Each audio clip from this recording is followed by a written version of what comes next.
Bruce Pearl is currently locked in a battle with Miami, Ohio, and considering his history against plucky mid-majors in the NCAA tournament, I don't think he's going to win this one. Welcome in to Locked On College Basketball Squad Show, your go-to spot for everything happening on the hardwood, from blue blood battles to bracket busters and everything in between. Join the squad of hoops junkies as we break down the biggest stories with the boldest takes and unfiltered opinions. Because here, we don't hold back. It's the College Basketball Squad Show on the Locked On Podcast Network. Your team every day. What is up, folks? Happy March and welcome into the Locked On College Basketball Squad Show. I am your host, Andy Patton, joined today by a handful of fantastic Locked On College guests, including my co-host on Locked On College Basketball, Isaac Shade. Decent at best. I'm decent at best.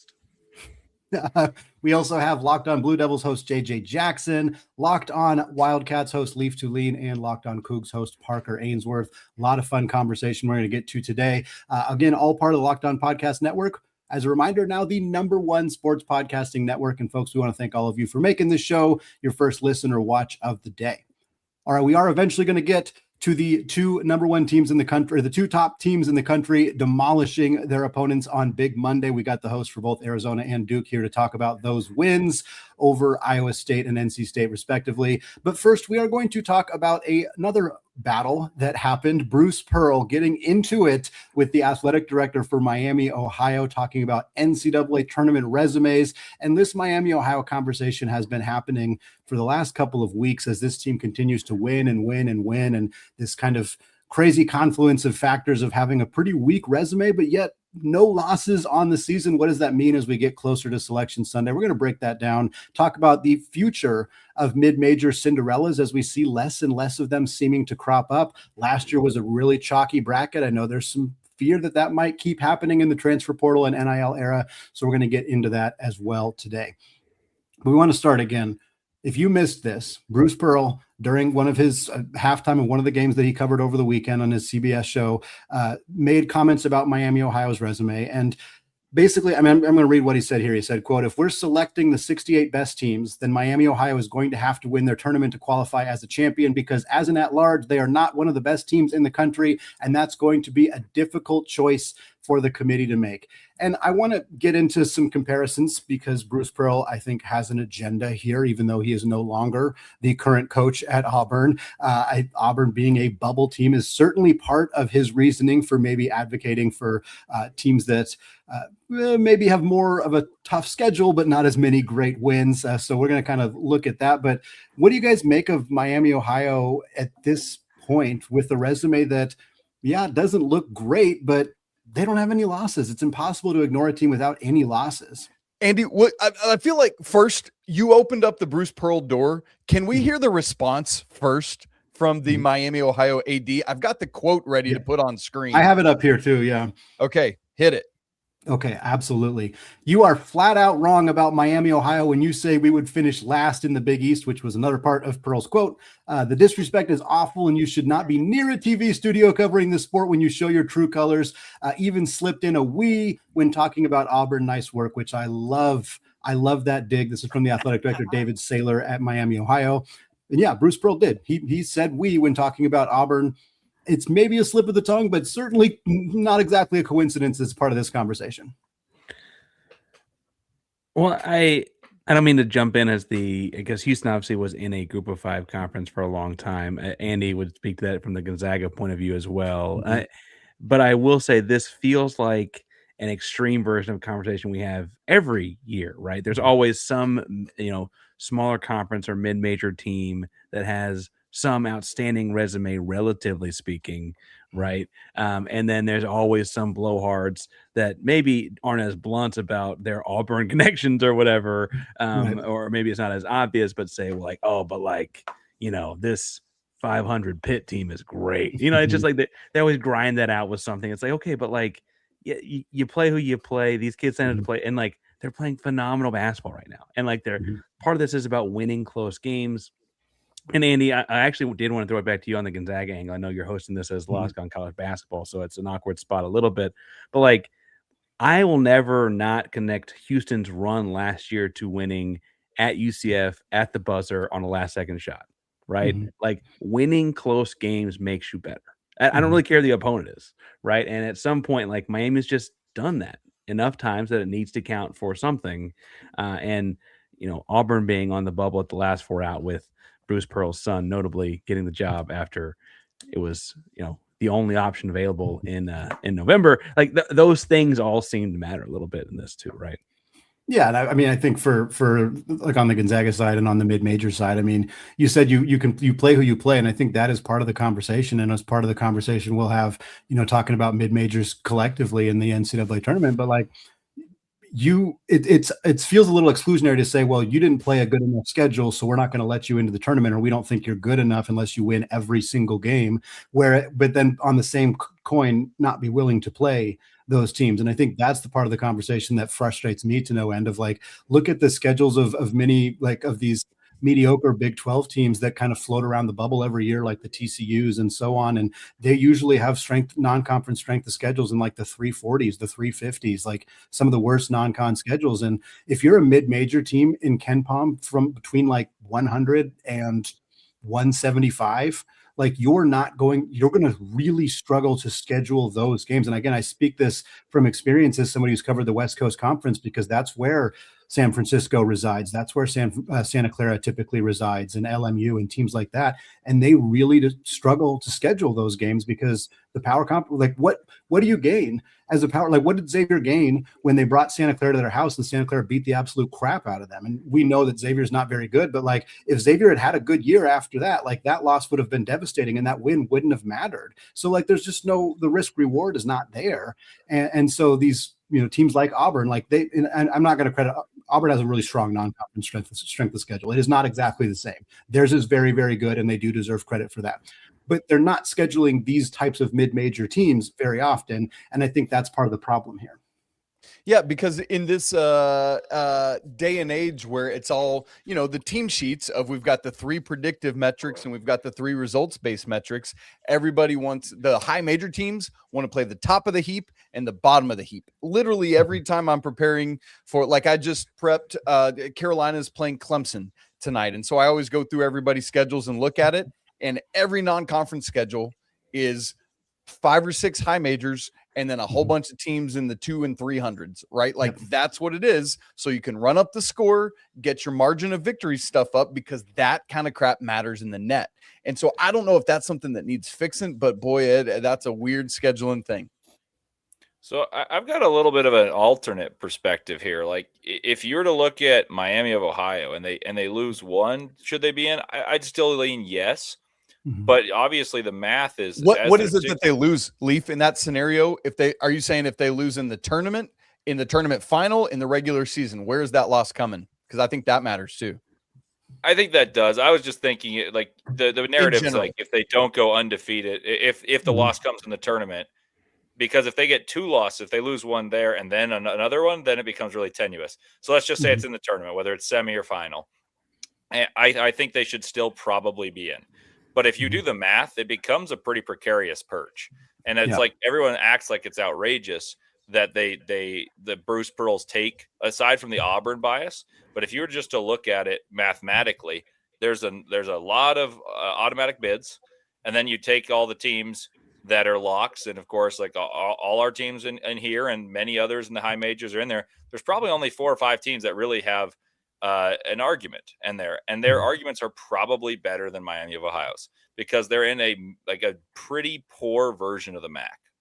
Like if you were to look at the teams that are in there this year, far worse than other years, and they've played a lot of close games. So I think if you were to look at Ohio State, this would be really funny. If Ohio State played Miami of Ohio in Dayton, I think Ohio State's got to be favored.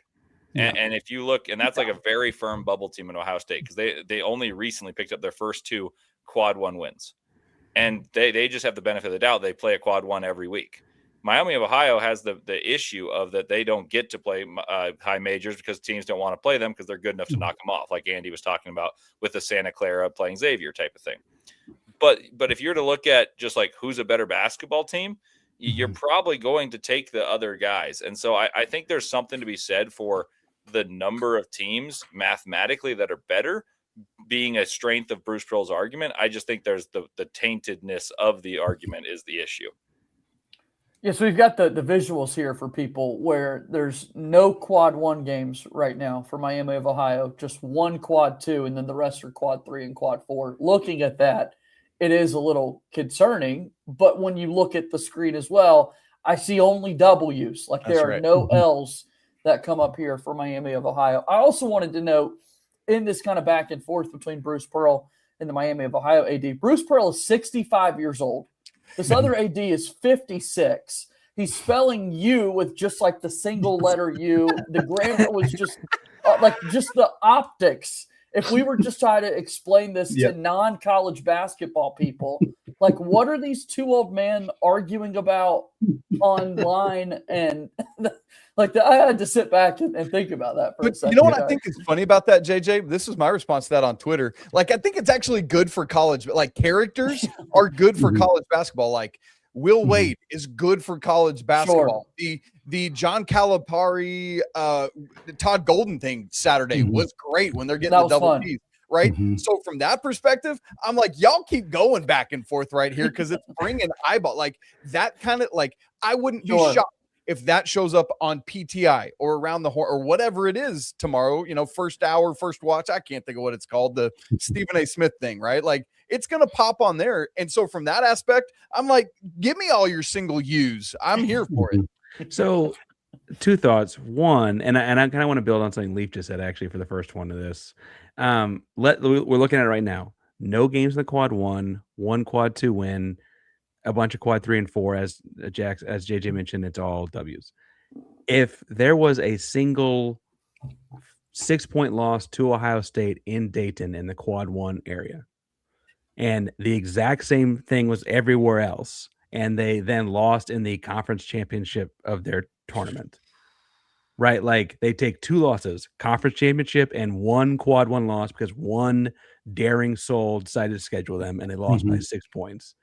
Are we going to ding them because they like if they actually got the game, played a hell of a game and lost by 6, like they could have the exact same team. And frankly, like that loss by 6 could also happen on the round of 32 because chaos happens in March. I mean, like that's just part of the deal too. It's not like the best team wins every March Madness. It's part of the insanity of the whole thing, right? Like it just doesn't feel like. I mean, say they took 1 quad 1 loss because one team plays them. I still think they look at this resume as okay, but they won 35 games. Like it's going to be crazy to say a 35 win. Like that's just too many wins. It would be ridiculous to punish them for that if you're also going to punish them for not playing that game. And I think that's the point you're making, Parker. And I would agree with you there. And to your other point too of like this. The best team doesn't always win. Like I think there is like do I think that on a neutral the majority 10 times out of 10 if you played 10 games with Miami of Ohio playing other bubble teams like Ohio State or Indiana or whomever, do I think that the power conference team would win more than 5 times? Probably, but I'm here if that happens, great. But I'm here for that 2 or 3 out of 10 times where they don't, and where this Miami Ohio team that is a unique team with a highly efficient offense, like where they do pull off that win, because I do think that could happen. And to the point here, and to continue to pick on Bruce Pearl a little bit because that's kind of the theme. Yale was 90th in the net in 2024, and that would have been last in the Big East, which was another part of his talking point. He said, that team wouldn't have belonged in. Yale beat Auburn in that game. It was a 4-13 matchup, and Yale won that game. And that same year, you ACC guys might remember that pretty egregiously not fun to watch and bad Virginia team got a play-in opportunity because they had enough quality losses on their resume, and then they got their bell rung badly by Colorado State, where they scored like 42 points in the whole game or something. I would have rather seen whether I don't remember what Drake or Indiana State or whatever, UC Irvine, whatever mid-major team got left out that year. I would have rather seen that. They might have gotten smoked by Colorado State too. Who knows? But we didn't get that opportunity to see that. I think getting those chances is what is more fun about the sport in general. And for a Miami Ohio team, I mean, I think collectively, like what is the point of the regular season if a team that loses 1 or 2 games doesn't get in? Like, what are we, like 275 of the teams in this sport basically don't matter until they get to the conference tournament, if you're saying that a 1 or 2 loss team isn't good enough to make it. And that just feels kind of ridiculous to me. And they don't matter in a sense of like, we're trying to figure out the best team, but I don't mean to spoil this too. I know Houston lost in the championship game last year. So maybe that is like shaping but like, I don't mean to sound like the guy bitter about that. I don't know that the best team always wins March Madness anyway. If you're trying to figure out a way to figure out the best team, it would not be a bunch of 68 team bracket random 1 game samples. That's just not how that goes. Like JJ, I'm sure you're going to disagree with me about this, but if Houston and Duke from last year's Final Four played 10 times, do we think the same outcome happens all 10 times? No. Like that's just not how we figured out champions for the entirety of the sport. That's never been how this is about. It's about finding ways to teams who deserve to be in. It's hard to argue you don't deserve to be in if you win every game in front of you or 99% of them. Isaac, if Gonzaga and North Carolina from 2017 played 9 other times, Gonzaga would win all 9 of them. I'm going to tell you that right now. No, well, it all depends on if Shemek Karnowski can see or not. If he doesn't get poked in the eye. But yeah, I mean, gosh, so many of these would be such great series, right? Like all due respect to Florida winning the championship last year, give me that Duke Houston that Parker was just talking about in a 7-game series, man. I would, oh my gosh, I would sign up for that every day of the week. Or, as long as Sion James knows how to inbound a basketball. I got Florida last year. Yeah. Florida was still going to take it. Or this year, like give me Leafs Arizona team and JJ's Duke team 7 games. I mean, my goodness, that's electric. But can I just bottom line this, because we probably got to keep moving? Yeah. The good news is that Miami just don't lose a game, and everything we just said is moot, right? Like, you can't take it away from them if they don't lose. They got 2 more regular season games, and then the MAC tournament, they just have to win 3, and then it's done. So come on, man. I loved the fight to win last Friday, to come back and get that one done against Western Michigan. I just hope they can do it so we don't have to sit and sweat for them. My favorite outcome of this year is that Miami, Ohio wins every game going forward, but by like 1 point, and they're down in the second half of every game because it'll make people's brains explode. And that's what we're here for. It's March, it's madness. That's what we want to see. But folks, Miami, Ohio is not the only potential Cinderella that we might see this March, although it does kind of seem to be a bit of a dying breed. And we're going to talk a little bit more about that and the future of these Cinderella runs coming up here in just a second. But first, folks, what if sports were traded like markets? Now you can put your sports IQ to work in real time with Robinhood prediction markets. It's not you against the house, it's you participating in a live market. You can buy or sell your positions live all game long. Use your sports knowledge in the moments that matter. Robinhood prediction markets changes the game. It's people moving the action, so when momentum shifts, you can move with it. I always knew the game, but never had a dynamic way to apply that knowledge. And now I can actually take part live in a market powered by the people. You're no longer just a spectator.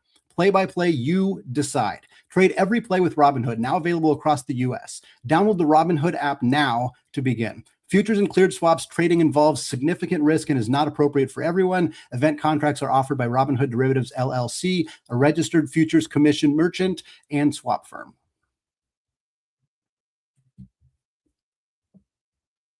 All right, folks, I want to thank all of you for making Locked On College Basketball Squad Show your first listener watch of the day, and for helping to make Locked On the #1 sports podcast network. Well, we're going to continue the conversation here, not specifically on Miami, Ohio, but looking kind of at part of what we talked about in that first segment of these power conference teams not being as willing to play mid-majors, and the fact that we're seeing less upsets. And last year was one of the chalkiest brackets we have seen in the NCAA tournament in a while. And considering the rapid amount of changes that we have seen in this sport in the NIL and transfer portal era, it kind of caused some consternation for people who were like, oh, like, is this going to continue to be the case? Like, we love to see, and Isaac and I talk about this a lot on Locked On College Basketball, you like to see the upsets early, but you're probably going to see chalk late. But last year, there just wasn't a lot of upsets, even in the early rounds. It just kind of was, I think Colorado State made a little run. Arkansas, which just doesn't really feel like much of a Cinderella. I don't think John Calipari and that Razorbacks team really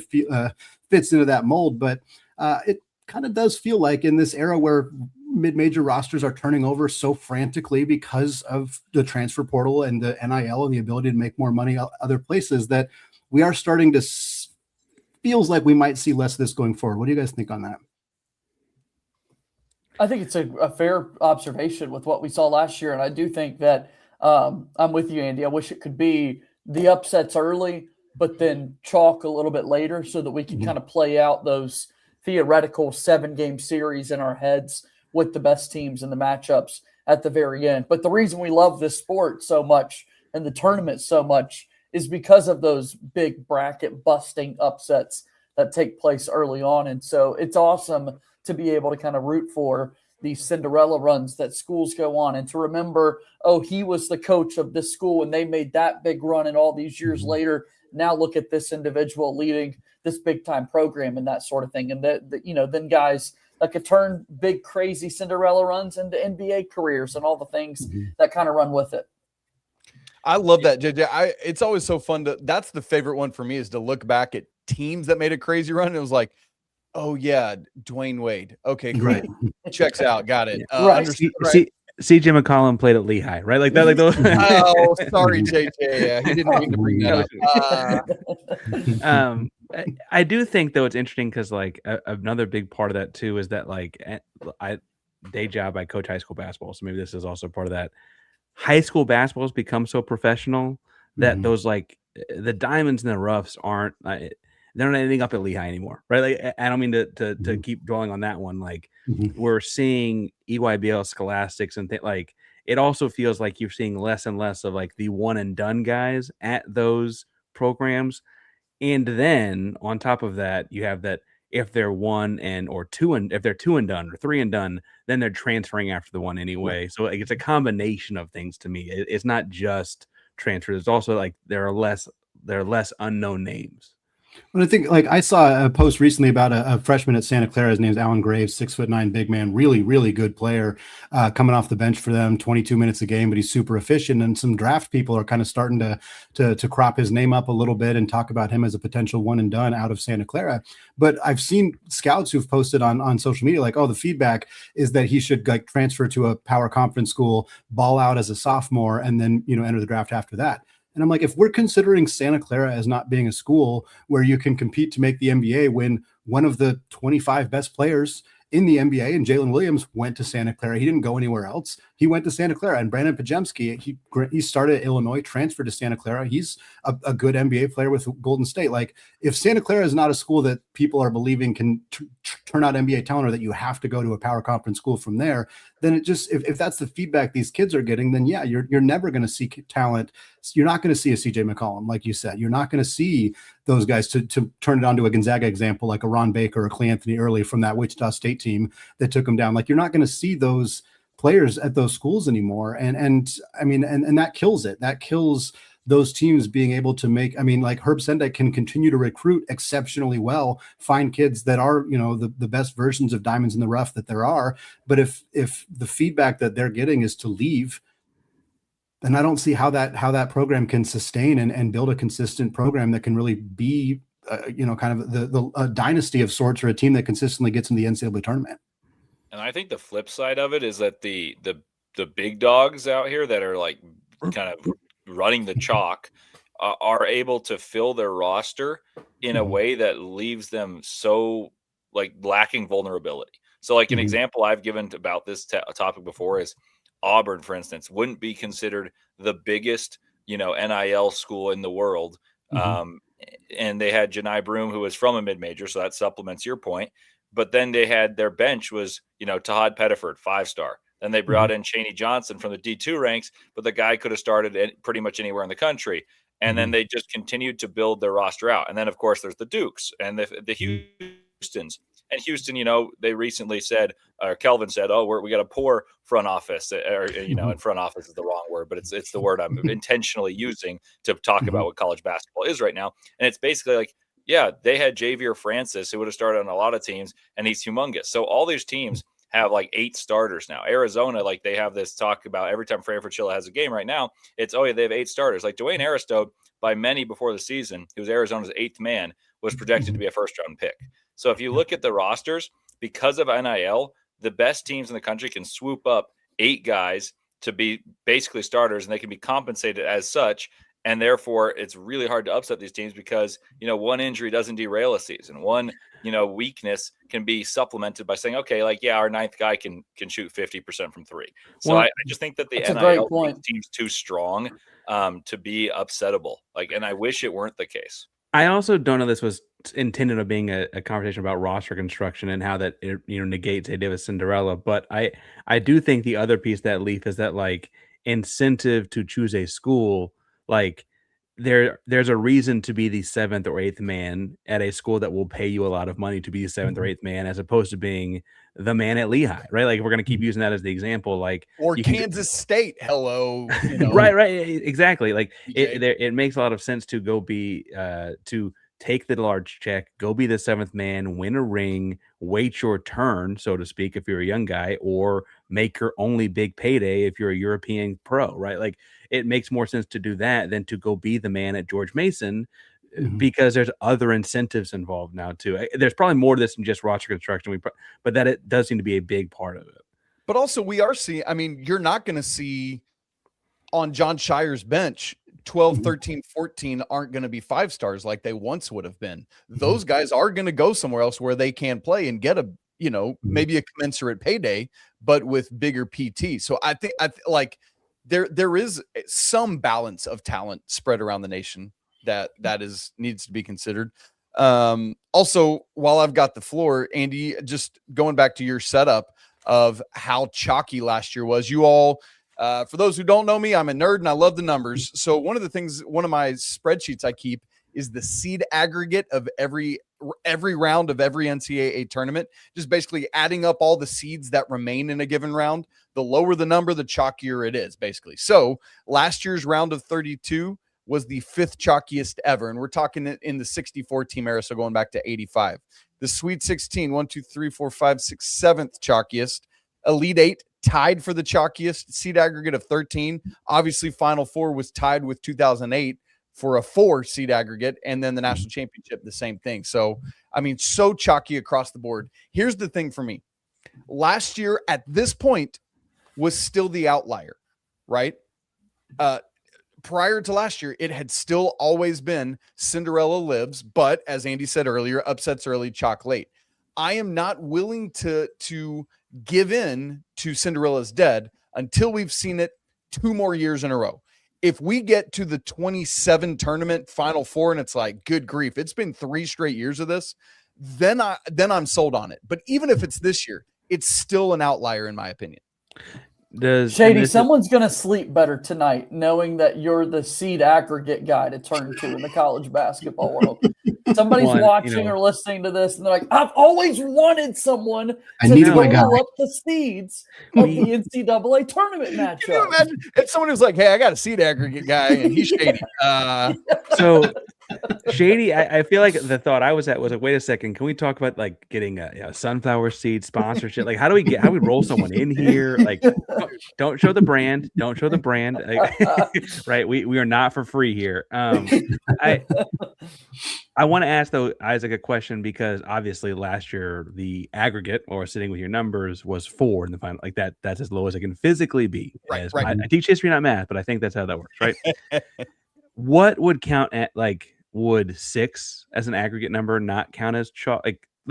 How low a number counts as chalk? Is a 3 seed and 3 1s? I'm glad you asked. We got a seed aggregate guy here to help. Yeah. So what seed aggregate? Hang on, I got a guy. We gotta go.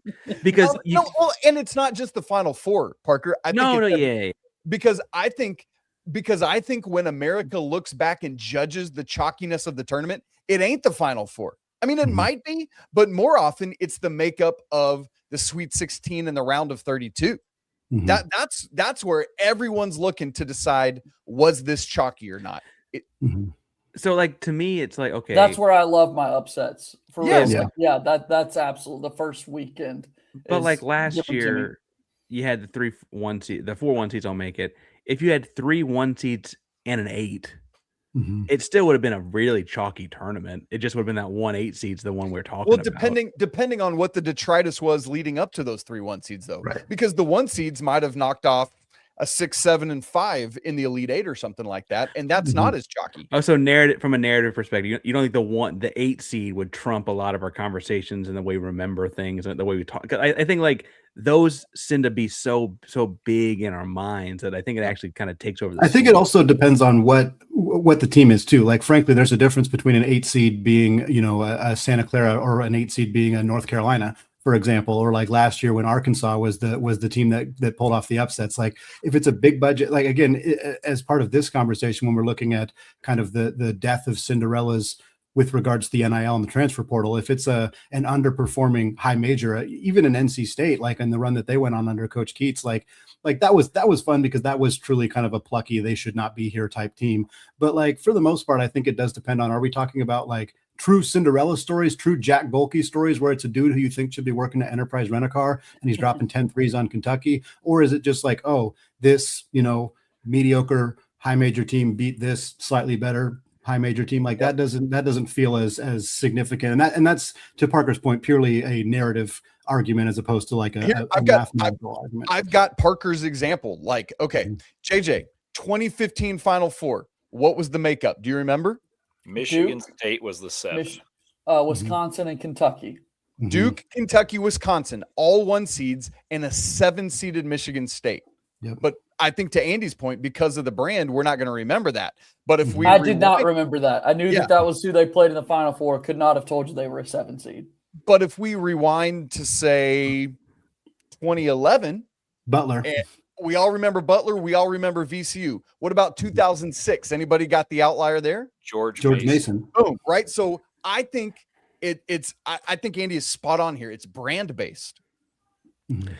FAU made a Final Four recently, right? Mm-hmm.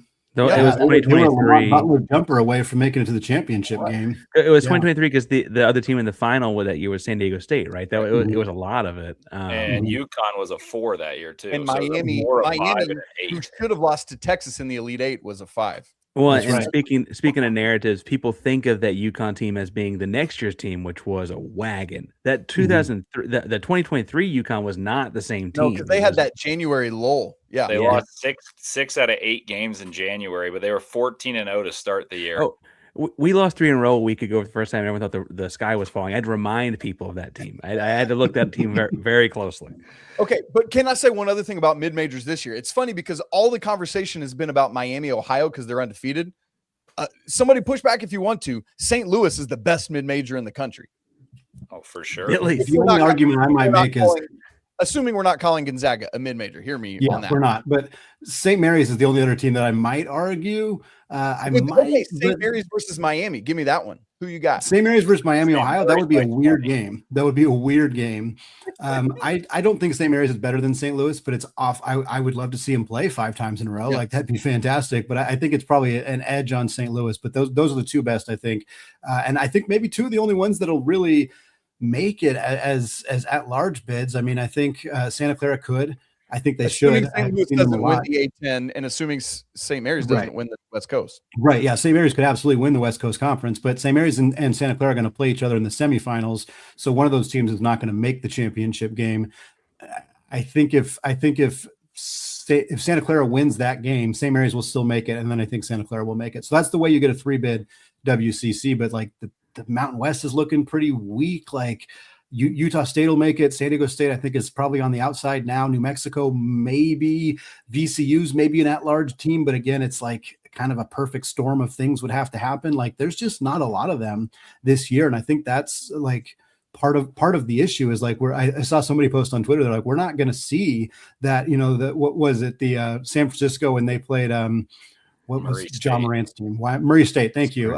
Like as a 7-10 game, like we're probably not going to see that anymore. And maybe this year we'll get a St. Mary's versus VCU. Like it could happen, but like I kind of love those games, and I feel like we're trending towards seeing less and less of them. Yep. Hey, before we move on to the last segment, I got a mid-major based trivia time. In the AP poll that came out on Monday, we had both Miamis ranked.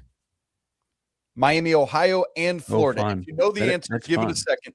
But I queried, I wonder when the last time this happened was. Turned out it has only happened once ever before. Does anybody know when the only other week, literally 1 week, that both Miamis were ranked in the AP poll prior to right now? Probably with Wally Zerbiak. It absolutely great job. It absolutely was.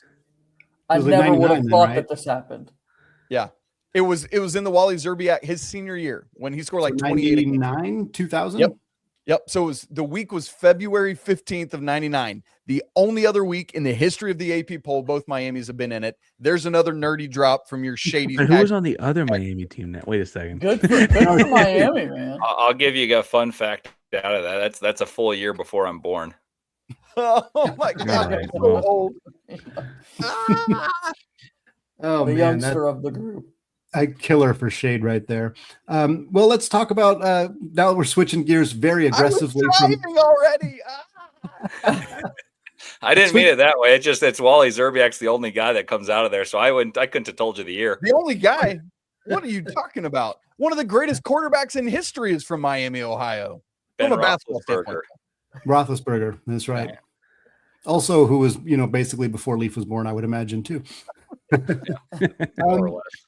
Talking mid-majors for the last 35 minutes. Now we're going to switch gears really intensely to talk about the best two teams in the country because they both picked up really just ho-hum big margin victories on Big Monday, the final Big Monday of the year. Not a lot of mystery here as Duke and Arizona roll to wins. We're going to talk about that and where these teams are at heading into the final week of the season. All that coming up here in just a second.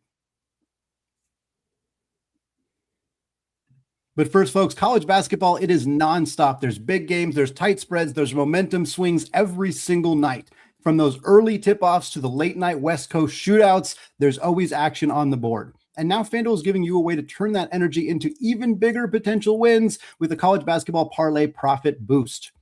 You can build any college hoops parlay that you want, whether it's rivalry games, ranked matchups, whatever fits your read on the games. You can also mix spreads, totals, and player props to match how you see the slate playing out. Then you can apply the profit boost and instantly bump up your potential payout. Since we've been talking Miami, Ohio, they are 8.5-point home favorites tonight, Tuesday, against Toledo. We'll see if they can keep the streak alive, get to 30-0. So, folks, you can go safe, you can go bold, you can ride with the team you've been following all season. It's your parlay, your style, now with more upside behind it. So head to FanDuel.com to get started. That's FanDuel.com. FanDuel, play your game. Today's episode is also brought to you by Indeed. Workplace chaos, deadlines stacking up, inboxes overflowing, and the one position that you have to fill is still sitting open. When the pressure's on and you need the right hire, that's a job for Sponsored Jobs. Indeed Sponsored Jobs helps you reach the people who actually fit what you're looking for with the right skills, experience, and location, so you're not just hoping the right candidate will stumble across your post. And here's a stat that says it all. In the minute that I've been talking to you, companies like yours made 27 hires on Indeed, according to Indeed's data worldwide. So if you're hiring, spend less time searching and more time actually interviewing candidates who check all of your boxes. There's less stress, it takes less time, and you get more results. So when you need the right person to cut through the chaos, this is a job for Indeed Sponsored Jobs. And listeners of this show will get a $75 sponsored job credit to help get your job the premium status it deserves at Indeed.com/podcast.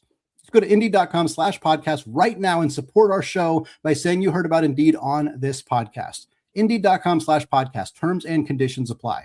Need to hire? That's a job for Indeed Sponsored Jobs.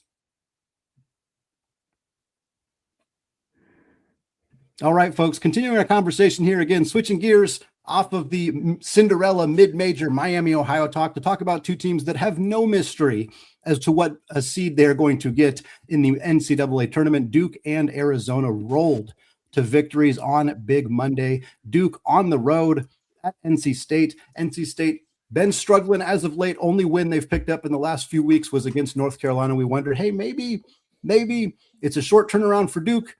They got a big win over Virginia. NC State's very motivated. Maybe they could make this a game. They did not. Duke rolled. Somehow, JJ, this being a 29-point win almost doesn't even feel like it encapsulates how dominant Duke was in this game. It was a little bit close for the first few minutes. Duke pulled away big to end the first half and then just absolutely cruised in the second half here. What do you see from that Blue Devils team?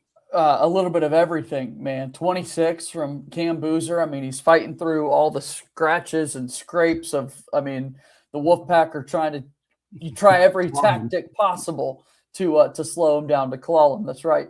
Dame Sarr was awesome in this game. If he continues to turn a corner, watch out, world. Isaiah Evans, 4 more 3-pointers. Duke dominant on the glass once again. I'm not even talking about Patrick Gongba. I'm not even talking about how money John Shire has been this season. I don't know if you guys saw the numbers after the Virginia game this past weekend. Did you guys see the stat about Duke's baseline out of bounds and sideline out of bounds, that their offensive efficiency is 100th percentile for both of those scenarios this season with Shire? Are you kidding me? That's incredible. Oh my goodness. So this and they're locked in defensively. I'm great. Vibes are great. ACC champs once again. And now let's go win the real thing. Let's beat those guys down the road on Saturday and keep Hey, get out of here with that. No. No, I saw somebody say after the game, just to throw this in really quick, can you imagine if this team had Cedric Coward? Oh my gosh. I think somebody said, I think the quote was, cancel the tournament now. Yeah. Well, it's funny, JJ, that you mentioned Dame Sarr and specifically said, like, watch out, world, because what I have written in my notes is Dame Sarr being this guy is crazy scary for college basketball, because when he, like, not even just, he put up 16 points, he put up 8 rebounds, like, statistically it was great, but like, he's flying around the floor. He's a phenomenal defensive player. He's making the right play with the basketball. He's not taking bad shots. He was 3 of 6 from 3 in this game. Like, he's getting to the line. Like, when he can make this kind of impact, because this is not the player that he was early in the year. We saw glimpses of this player at times, but for him to be able to deliver like this, if he can do this night in and night out, like you said, that's terrifying for how good this team can really be coming into the NCAA tournament. Yeah, definitely want him to continue to, play this comfortable. And Isaiah Evans has really turned a corner as of late. The shots are falling for him. And then, it helps when you've got the National Player of the Year on your team. That's a pretty good place to start when you're building your roster. And I remember the ESPN broadcast, they gave Dame Sarr the player of the game and they highlighted him and showed it. And I'm like, that doesn't really matter, but it's hilarious of like, yeah, Boozer had 26 and 9 on 8 of 10 shooting. Like that, he was the player of the game. Forget about it. Yeah. He was the best player on the floor, and it was not remotely close. And yet, it's like we can't give it to him every game. I guess. ACC Coach of the Year, like what, twice or 3 times or something like that. It hasn't happened since 2000. Yeah. Mm-hmm. But hot take about Coach K, by the way. I think John Shire is already better than Coach K. Ooh. In what? Wow. Wait, as a recruiter, as an X's and O'ser, as a what? Like in what regard? Overall, what are we saying here? So this is a take that JJ's going to hate, but I really mean it. Like, this is not inflammatory. Like, I truly mean this. Duke didn't win a regular season ACC for like 15 years. They won 2 titles in there, but Coach K was lauded as like, oh my God, he's still the best. He wasn't winning their own conference. Like, that's the real test of how good of a coach you are to me in terms of year in, year out. They were losing to Virginia and they were losing to North Carolina, and Duke was getting the best recruits in the country. So by my logic of you're getting the best recruits, and yes, of course, they're getting freshmen, they were losing and underperforming relative to their expectation year in and year out. So him not winning a coach of the year was proper. Like, there's no way he should have been voted over Tony Bennett in any of those years that Tony Bennett exceeded. But how much Coach of that K. is just the fact that the ACC is worse now? Like, Virginia is maybe a bad example because they're good now, but they're not winning national championship good. Like, Louisville took a step back. Like, I agree with that. I think the reason about Shire being better is I think he's a far better X's and O's coach. Mm-hmm. I think Shire's the best offensive coordinator, if you will, in the country. I think he draws all the best stuff. He sees what happens. They highlighted against Michigan. Michigan was switching, and he said, okay, if they're going to do this, we're going to punish them and throw a high-low. Like, I think he's the best in-game offensive adjuster in the entire country. But I also think that Coach K, I think there's a certain point in life where someone stagnates. And I think Coach K lost creativity, and Shire's at the cutting edge. I really believe Shire's a better coach than Coach K ever was. Coach K's legacy, obviously, better. And I know that's going to bother people, but I sincerely believe this. I like that Leaf is deciding he can decide when his comments are inflammatory or not, right? Like, I didn't know I was allowed to do that with things I said. I could just open with that all the time and be a lot safer, frankly. Well, here's the boat I'm in. I love them both. They're both Duke guys at the end of it. I don't feel like I need to necessarily pick. I'm not saying he's Coach K. terrible. I just think Shire's really great. No, you heard it here first. Mike Krzyzewski, terrible basketball coach. I do think there's something to be said about what I think Redick is an underrated guy for some of the stuff he does in the league too, because there's just like the train wreck that is the Lakers, but like these Duke guys do all seem to like know a lot about X's and O's, and while that was never like the calling card of Krzyzewski necessarily, was a lot of other cultural builds and this, that, and the other thing. Like, thank you, Parker. Maybe they did learn a little basketball. They picked it up somewhere, and Shire specifically has a very limited career outside of. Maybe Coach K did go and lead Team USA to 3 gold medals. Well, I would point out I don't think Reddit learned it from Doc Rivers or anything like that. Is all I'm saying. Well, we're talking about some of the better offensive coaches and offensive teams, and now we're going to look to our second and final big Monday game.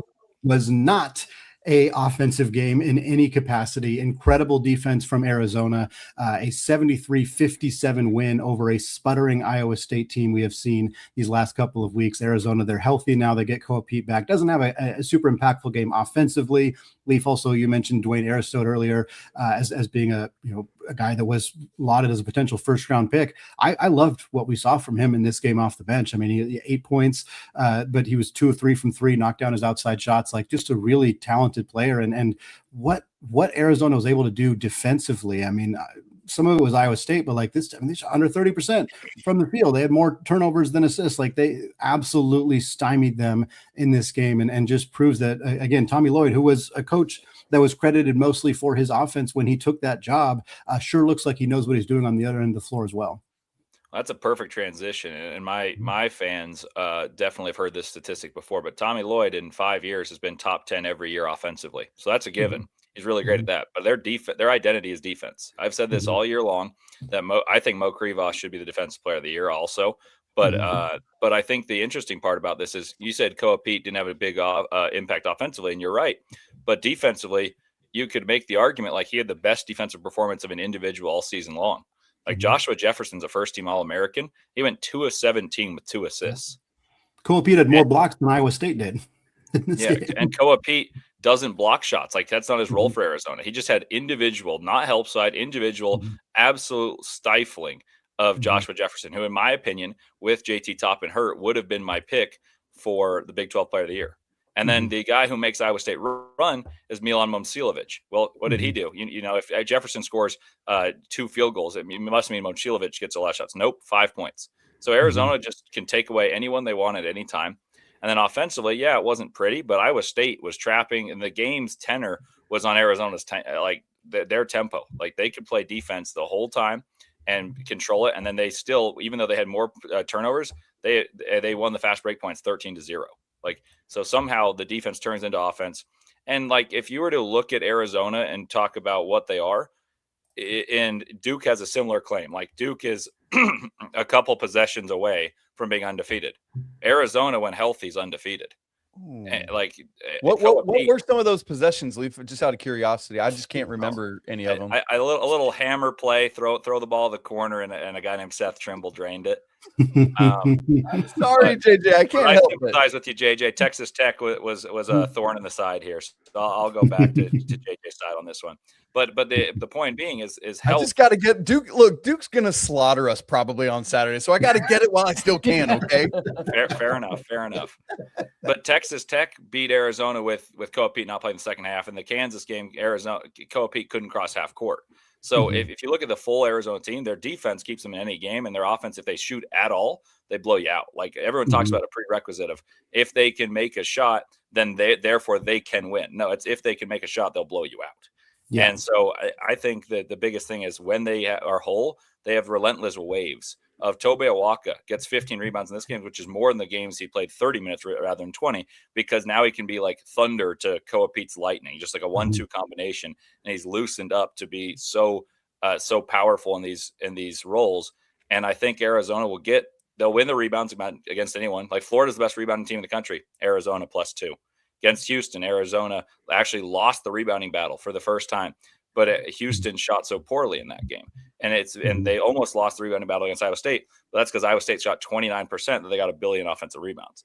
So I think they just have the highest floor in the country, that it's really, really hard to stay with Arizona. If they play it all well offensively, which, mind you, they're a top 10 offense, that they should win the game. Like that's kind of my synopsis of this team. Okay, so here we go then. We've got the first 3 years of the Big 12 with these new teams.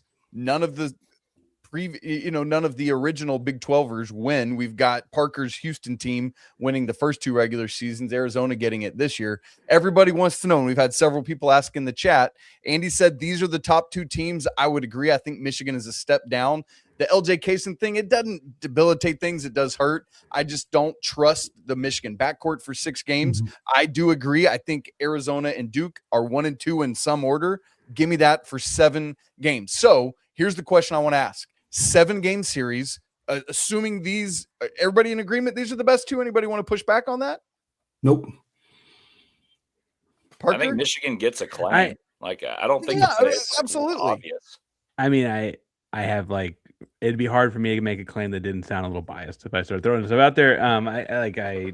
But we'll go with it for the thought experiment. I want to hear that part. All right, go with the thought experiment. Thank you. I appreciate you allowing me that. 7-game series, Duke, Arizona, the 2 teams that just blitzed it on Monday night to win their regular season conference championships outright. Who wins a 7-game series? I like my guys. I think that they're really turning the corner. I think obviously what Duke's been doing defensively and offensively. So much for analysis from me here, guys. Sorry. I love the way they've been playing as of late and offensively. I think Cam Boozer, the Boozer twins just win. And we're finally accepting that their whole life they've just been winners and figuring out ways here. I've accepted it all along. From an X's and O standpoint, I don't mind that matchup at all for Arizona because, Cam Boozer's great. But Arizona's as well equipped as anyone to slow him down. And all you need is to slow him down at all. He's still going to get his. He's great. But I don't think the rest of Duke's guys terrify me. Dame Sarr is the X factor. To me, he's the second best basketball player on that team. And I want to preface that by saying basketball player because his role is not as important as other guys on the team. But if Dame Sarr's hitting threes, that changes things. But really, if you've looked at the games where Duke's been vulnerable, they've won many of them, but against Michigan State, against Florida, and some of those games that they have won, if Isaiah Evans is off, Duke you can play with. I think there's abilities to play with them. They're getting better because they're shooting better. Duke doesn't terrify me in the backcourt. And if you were to go position by position, I think you'd give an edge to Arizona in more positions, which is crazy to say about Duke because they've always been the most talented team. Yeah, I think Gond was a really big X factor. But I mean, and the so much attention in the front court. Arizona beat Karchenkov. They'd be like the same idea. Leaf took it. I was going to try and act like a conscientious observer here, but we obviously Arizona and Houston have some sort of connections to the Big 12, and they played and all that. That Karchenkov guy. I mean, if you're going to have Pete covering Boozer, and that's a ton of fun or whatever. That Karchenkov guy, he's a difference maker at the next level, and I think Leaf talked about it at a Big 12 squad a long time ago, and so I don't mean to give him all of the credit. I'm sure there are other people that had him as a higher end draft pick, I think, than he came into. There really weren't though. I was on Arizona Twitter, and everyone's like, "Oh, Aristode's the draft pick." And if you were to look at the next guy, that Karchenkov guy, the projected starter was Anthony Dell'Orso by everyone, and then the projected draft pick was Aristote, and they played St. Mary's in the preseason over Koa Pete. No. At the other spot. Of those 2 wings. Oh! I was like, what are we talking about? No. The deal to me though is because he is, you've got Burries, you've got Bradley, you've got Pete. You mentioned Mo Cruz inside, having the 5th starter be that same level. I think because the JJ obviously will back Duke on this. Karchenkov's so much bigger, I think, than he's broad, he's strong, he's long, he's 6'6". He's just a real difference maker in what they do defensively, because I think it leads to a lot of size on the rebounding front and size in cutting off passing lanes, and he's a real key piece to a lot of things. Here's the thing for me: Cam Boozer's the best player, sure, on the floor in that game. Jaden Bradley, I feel like, is the X factor as the point guard. as the veteran, decisive guy that can do it on both. I just feel like I'm not saying that like tips the scale in favor of Arizona. I just think he would be massively important in that series. Mm-hmm. That's what I was going to say too. Is I was going to say Bradley's the best guard, and again, I mean Evans is fantastic, but Evans is not the ball handler for them. Yeah. I'm really split. Like honestly, I could kind of see either way. I think veteran guards is typically the way that I lead when I'm feeling split on something, and obviously Arizona has that with Bradley, but also with Del Orso, and I think that maybe gives them a little bit of an edge. But I also like best player, and Boozer is definitely the best player out of this group. I think this would be an incredible 7-game series, and I realize I am playing both sides like Mac from Always Sunny right now instead of actually giving an answer. But I think it would be fantastic. 2001 national championship game. These two teams, right? 25 years. You guys don't have a Shane Battier walking through that door. Yeah. I don't.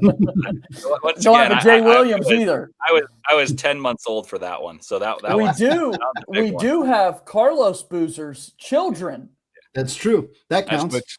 The one actual point I'd make about this game is that I actually disagree about Bradley being the best player in Arizona. I think Braden Burry is the best player in Arizona. I didn't say best player.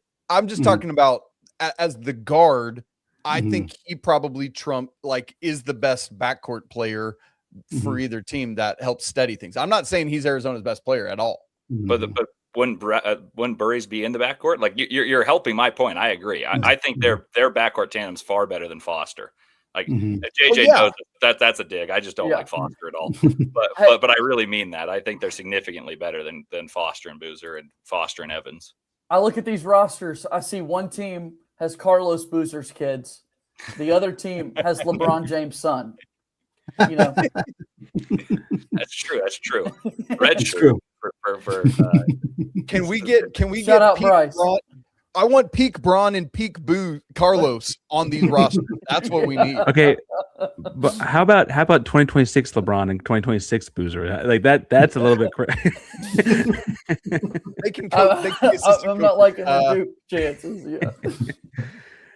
Oh man. Well, that's probably a good enough spot to call. We're at about an hour here on the squad show, but I got a piece of trivia. No, hold on. Yep. We brought up 1999. Both of these Miami teams were ranked once upon a time. Remember that conversation? Yes. Okay. Rabbit hole digging. I was okay. Zerbiak, biggest name, right? 10 years in the league. That is not the most NBA years of a player on either of those two teams. I'm trying to think of who from Miami. One of those two Miami teams played longer in the NBA than one. It's got to be Florida Miami. Yes. not Udonis. Good guess though. John Salmons played 13 years. Was a freshman, getting 14 points per game on that Miami Florida team. I was like, holy! I didn't even really put together that he went to Miami, let alone that he was there in 1999. But wasn't Haslam a Gator? No, I was trying to think of long tenured guys from that era. As I said, I was like, he does a podcast with Mike Miller. That doesn't work. Well, and he very much reps Miami because of the Heat stuff, and he's originally from Miami too, right? When he said long tenured, I was really banking on that era. Yeah, 13 years for Salmons, 10 years for Zerbiak. I will tell all of you right now, if you ever want to interject in, as long as you're mentioning John Salmons or Wally Zerbiak, like we're in good shape there. Those are elite references to throw out on a squad show episode. We love to see my last thought to give people is Miami, Florida, Miami of Ohio. Neither one of these schools actually in a town called Miami.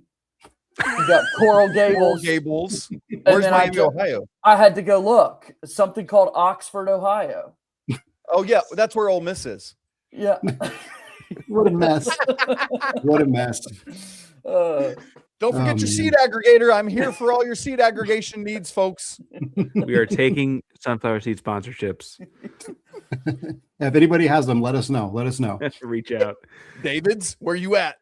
Where you at, David? All right, folks, that's going to wrap it up for us today. This was a lot of fun. We're going to have more of these. I don't know when we're going to have our next one because we're not going to have Big Monday next week, and I will be at the WCC tournament at this time next week. But we will have more squad shows as we get into Selection Sunday and conference tournaments, all of that coming up here very soon. But folks, as always, we want to say apologies to the Lawyer family. Let's go Wild Popes. Cheers to the Mick Bruins. And until next time, peace out.